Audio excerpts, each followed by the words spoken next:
ભારતીય મૂળના અનિતા આનંદ કેનેડાના વિદેશ મંત્રી બન્યા। પીએમ માર્ક કાર્નીની 28 મંત્રીઓની કેબિનેટમાં અનિતાનો પણ સમાવેશ થયો છે।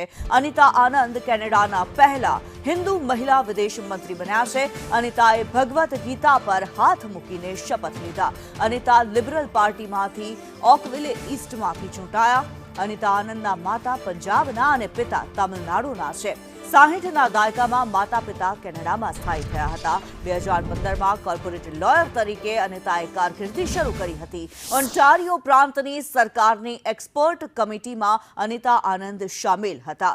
2019માં ઓન્ટારિયોના ઓકવિલેથી ચૂંટાઈને તેમણે રાજકારણમાં પ્રવેશ કર્યો। ટ્રુડો સરકારમાં પણ તેઓ કેબિનેટ મંત્રી હતા।